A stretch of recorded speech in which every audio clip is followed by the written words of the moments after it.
So I touched on it a little bit ago, but did a 2 or 3 hour interview with the Seattle Times.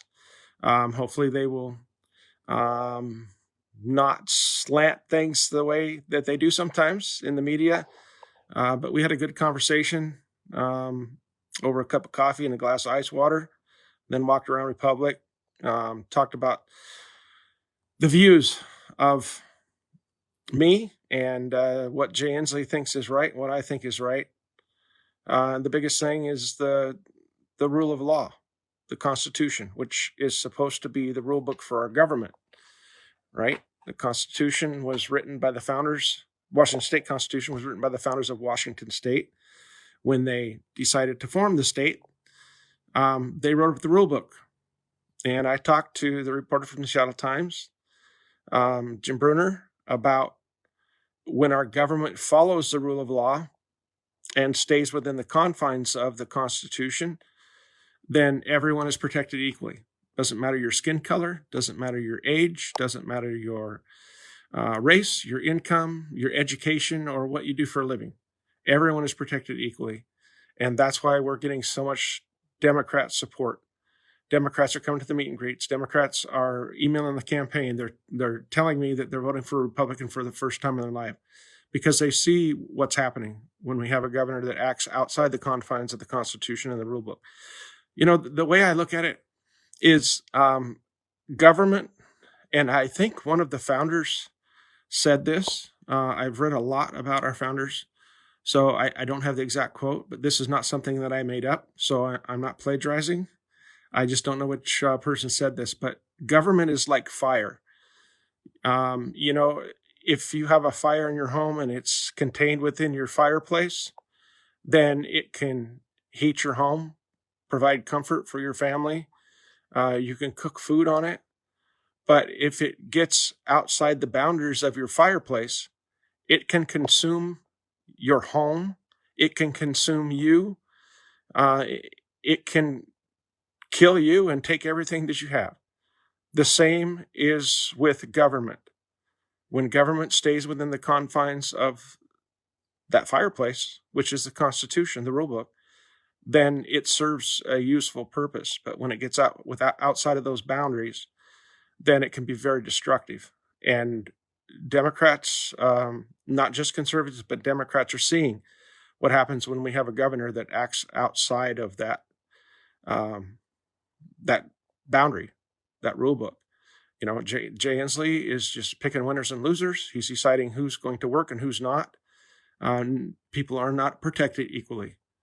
A business owner that runs a barber shop, one person at a time in there, I'm sure that they can operate safely, just like a big box store that has 150 people in there. But because we have a governor who's acting outside that rule book, not everyone is protected equally. He's picking and choosing. And I didn't know that it wasn't widespread news, but apparently not. It's made a couple of the local news stations because at a rally that we did down in Tri-Cities last weekend, I talked about, in fact, it was on Clover Island, I talked about the consultants that Jay Inslee has hired through a no-bid contract because he's declared a state of emergency. He hired them on a no-bid contract, and we, the taxpayers, have been paying them $164,000 per week to tell him what to say and what to think on the COVID crisis. Now, I don't know about you, but $164,000 a week to come up with charts and graphs and tell me what to say, I don't believe that's money well spent. You know, that money could go to places like Rescue River Ranch in Leavenworth, that is an animal shelter, an animal rescue, small farm, single mom running that, and she needs money to pay for feed for the animals. And Jay Inslee has told her that if she doesn't shut down, they'll fine her $10,000 a day. She gets money by having families come through and do tours to see farm animals. That's how she feeds those animals and keeps her place and raises her children. And they have shut her down, along with a lot of agribusinesses, pumpkin patches, corn mazes. That's money that people that own farms supplement their income with. And in the case of Rescue River Ranch, that's the only income for that single mom and her kids and all those rescued animals. So Democrats are seeing what's going on. They're getting sick and tired of it. And Jay Inslee, on the other hand, is spending $164,000 a week on an international consulting firm to tell him what to say and what to do on the COVID crisis, as well as the Unemployment Security Department hired the same international consulting firm, and they have up to a $2 million contract to help the Employment Security Department. Nobody was fired over that. It's pathetic. It's incompetence. We have a breakdown of law and order in this state. Jay Inslee is ignoring things that are going on, doesn't even know that they're going on. Remember back when he was asked about the takeover of Seattle and he didn't know anything about it.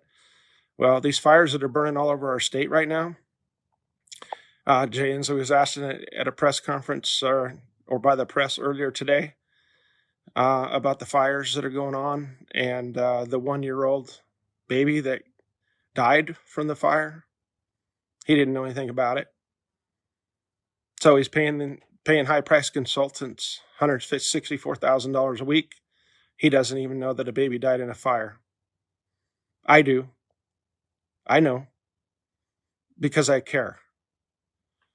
I'm sick to death of what this governor has done to our state. Doesn't even care about the people of our state. If he cared about our health, why did he sign a bill into law in February that lowered the penalty for intentionally infecting someone with HIV? That's a good question, right? Why doesn't the press ask these tough questions? You ever watched a press conference with our current office holder? Softball questions. Why don't they ask him the tough questions? Why have we had more catastrophic wildfires in the last 20 years than we did the 20 years prior to that? Why are they 4 times more? Why? You know what Jay Inslee's answer is? It's because of global climate change, he says. Well, in the 70s, I'm old enough to remember. In the 70s, there was the big scare about global cooling. It was on the national news. Global cooling, we're all going to freeze to death. And then it was global warming. We're all going to burn up. It's always 10, 12 years down the road, we're going to burn up. And now they've changed it to global climate change. Well, the climate does change. I'm not denying that. But like I told the reporter from the Seattle Times today, why don't we work on what's in our backyard first? Instead of pointing out how bad my neighbor is doing, maybe I should clean up the garbage, the feces, the dirty needles, the tent cities that are polluting our streams and our lakes right in our own backyard, within walking distance of the Capitol. Why don't we start there?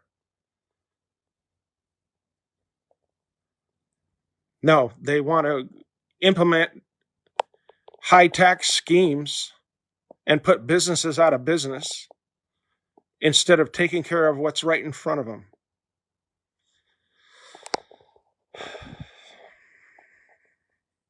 He doesn't want to talk about the mismanagement of our public forest lands, right? He wants to get political. Sorry, there's a bug.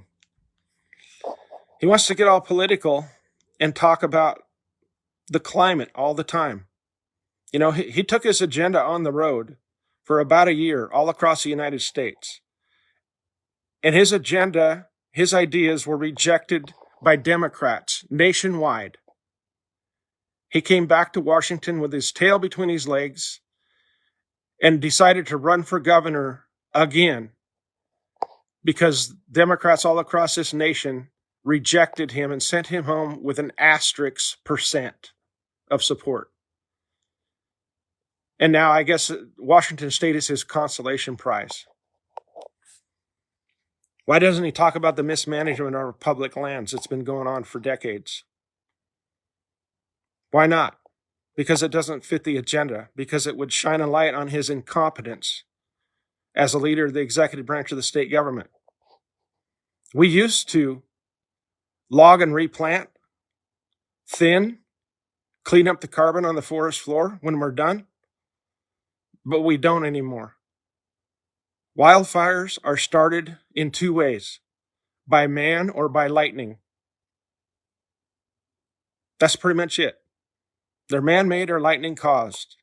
The reason that they've been burning so hot and so fast lately is because there's so much fuel on our forest lands that it's not even funny, because we're not managing them properly.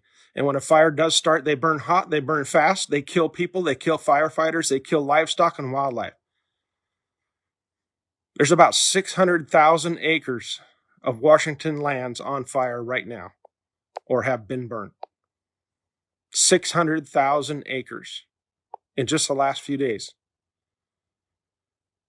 But Jay wants to get political and say that it's about global climate change, when we know the facts say otherwise.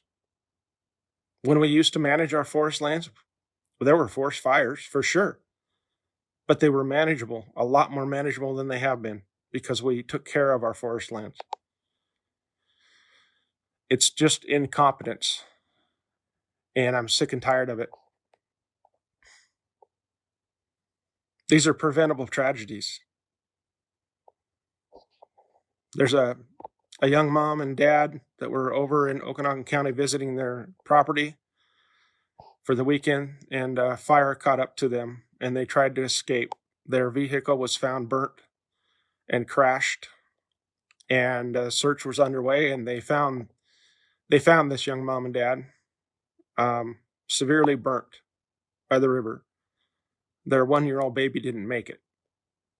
They're both in the hospital right now with severe burns. And I'm going to post a link to the GoFundMe page that's been set up by their family to help them with costs. I donated just before I came on here. I hope that if you can afford to, donate whatever you can to help them out. It's a tragedy. A lot of people have lost their homes, but this young couple lost their baby, and they're severely burnt themselves trying to escape the fire. A lot of people have lost their homes. I'm going to be traveling tomorrow, loading up things in the motorhome tonight. I'm going to be traveling to the west side, and I'm going to stop in Okanagan County tomorrow, talk to some people that had the fire come through and burn their places. It's bad. I remember when I was young, our house caught on fire, burnt to the ground. It's a tragedy. It's hard. It's hard on the parents. It's hard on the kids. And my heart goes out to everyone that's affected by this. So that's about all I got, you guys. Check the events tab on our Facebook, Cult for Governor. I will be in Yelm Friday night and Saturday night for a rally. Live music, food vendors. Tell all of your friends. Please share this. Let everyone know. Click on the event that you're going to go so we know. And please show up. We have got to take back this government. We have got to return this to individual freedom and liberty, and a government that understands its role, which is a servant of the people, not their master. We can do this. I'm hearing from Democrats all the time. They're voting for a Republican for the first time in their life. We can do this. Tell everyone, I need your help. I'm only one person. Spread the word. We can do this.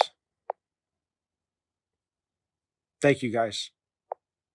God bless.